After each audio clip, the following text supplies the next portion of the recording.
Rodríguez Doval. Para concluir esta segunda ronda del análisis de política interior del sexto informe del gobierno, tiene el uso de la tribuna hasta por 10 minutos el diputado José Alejandro Montano Guzmán, del Grupo Parlamentario del Partido Revolucionario Institucional.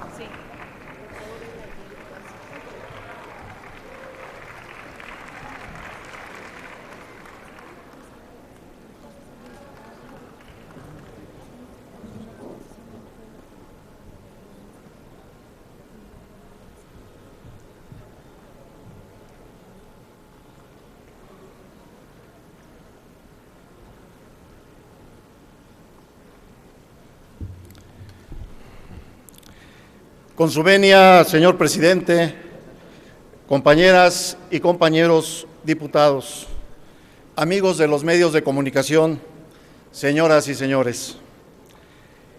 El dolor, la angustia y el luto que agobian a miles de familias y que ensombrecen el panorama nacional, nos obligan a efectuar un examen objetivo y sereno de la seguridad pública a la luz del sexto informe de gobierno y el mensaje presidencial emitido con ese motivo. Nadie cuestiona la valentía de quien como comandante supremo de las Fuerzas Armadas, jefe de gobierno y de Estado, encabeza el combate contra el crimen organizado, y menos el patriotismo y la entrega de los integrantes de los cuerpos de seguridad pública, Procuración de Justicia, los aparatos de justicia civil y sobre todo el Ejército y la Armada de México. Sin embargo, el análisis que nos ocupa requiere apartar por un momento estas valoraciones, así como la retórica tramposa que escuchamos durante estos años del, comillas, ¿qué hubiera pasado de no haberlo hecho? Nunca dije que era una guerra. Nadie plantea una estrategia. Procedamos a un balance objetivo que permita definir dónde estamos en materia de seguridad pública y qué fue de los cuantiosos recursos invertidos en este campo. A partir de ello, el próximo gobierno federal deberá asegurar la capacidad de hacer una contribución sustantiva a la tranquilidad de los mexicanos. Se dice en el texto del informe que la estrategia de seguridad pública ha establecido, comillas, los cimientos necesarios en la materia y se ha contenido y debilitado a las organizaciones criminales. No obstante, una pregunta esencial que inquieta a los mexicanos es: ¿dónde está la justicia? Preocupa que la prensa internacional, el diario Le Monde en concreto, haga un llamado a la comunidad mundial ante la barbarie de 120,000 homicidios en México. Que se hable de una crisis humanitaria ante la violación sistemática de los derechos humanos de los migrantes procedentes de Centroamérica y que el Estado mexicano tiene una larga serie de casos pendientes ante la Comisión Interamericana de Derechos Humanos. ¿Cómo explicar el saqueo sistemático de los hidrocarburos y el control territorial del crimen organizado en un número significativo de los penales del país? ¿Cómo desmentir una crisis institucional ante la inoperancia del Sistema Nacional de Seguridad Pública? ¿Y cómo explicar a las víctimas de la violencia que la ley respectiva se encuentra en una controversia constitucional? No se trata de un asunto de percepciones, sino de realidades cotidianas, muy dolorosas y penosas, que embargan a los mexicanos y detienen el crecimiento y el desarrollo del país. La controversia sobre el número de víctimas, que si 60,000, que si 72,000, que 120,000, es sintomática. No conocemos la dimensión exacta de la violencia y los instrumentos de medición son limitados, como consigna el informe. Las cifras no son comparables porque sus criterios son heterogéneos y, más grave aún, últimamente se han ocultado las estadísticas. La PGR cerró el conteo en septiembre del 2011 con 47.515 ejecutados. Y de ahora en adelante, la información está reservada y es confidencial. Y no mencionemos a los 160,000 desplazados que en el 2011 reportó el Alto Comisionado de Naciones Unidas para los Refugiados. 12,000 niños huérfanos por la violencia, de acuerdo a la Comisión de Derechos Humanos de Chihuahua. 95 periodistas asesinados y 40 ataques a medios de comunicación. No han faltado recursos económicos o instrumentos jurídicos que justifiquen la trágica situación que asuela al país. Como señala el informe, los recursos públicos invertidos en el área de seguridad crecieron 60% entre el 2007 y el 2012 y han sido aprobadas múltiples iniciativas legislativas provenientes del Ejecutivo y el Congreso de la Unión, a pesar de la controversia sobre el alcance de alguna de ellas, como es el caso de los testigos protegidos.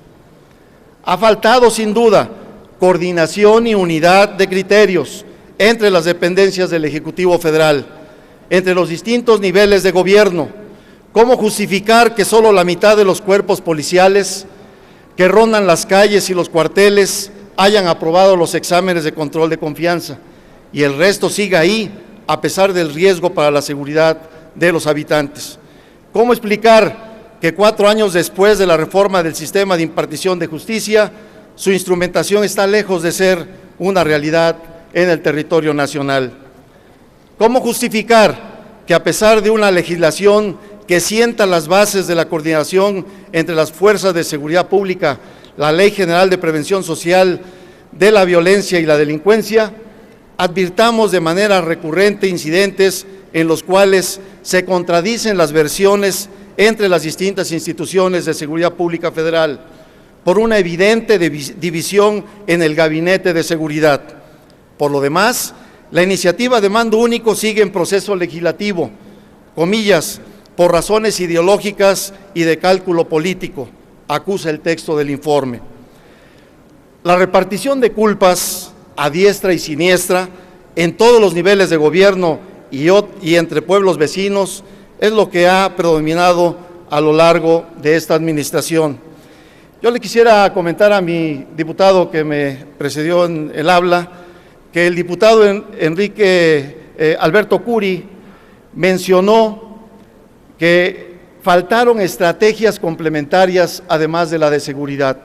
Faltaron estrategias de atender lo que es la pobreza, lo que es los servicios, el empleo, para poder aminorar ese flagelo que ha lastimado evidentemente a la sociedad mexicana. Además, los delirios de grandeza no han estado ausentes, cito, comillas, como en ningún otro momento en la historia. Parafrasea el juicio del informe sobre la estrategia de seguridad. Los errores y omisiones son términos que se desconocen en el informe sobre seguridad pública. Pedir perdón, ¿cómo? ¿Por qué? ¿A quién? Dice el gobierno humanista. Por algo, los mexicanos reprobaron con su voto el saldo de violencia y dolor que deja esta administración federal a México. La historia, como le dijeron aquí, ya los puso en su lugar. Por eso el voto favoreció al PRI.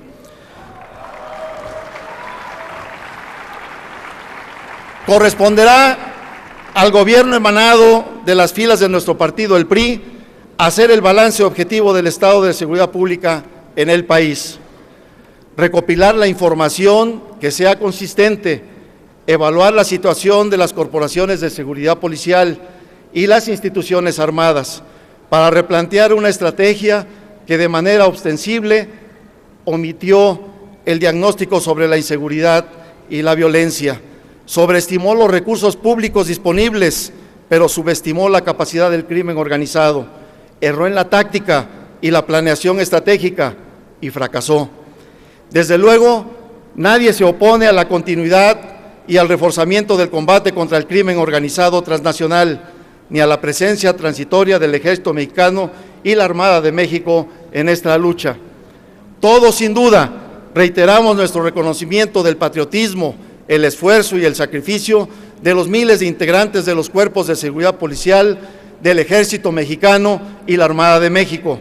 En honor a ellos, por responsabilidad institucional y respeto elemental a las víctimas del delito y a las miles de familias que viven en el dolor o que han perdido su patrimonio físico, y también a quienes viven en el exilio, el próximo gobierno habrá de replantear el combate al crimen organizado, integrar una nueva fuerza policial eficaz y establecer la paz, la seguridad y la concordia entre los mexicanos. Este es nuestro compromiso y aquí estaremos para llevarlo adelante. Es cuanto, señor presidente. Gracias.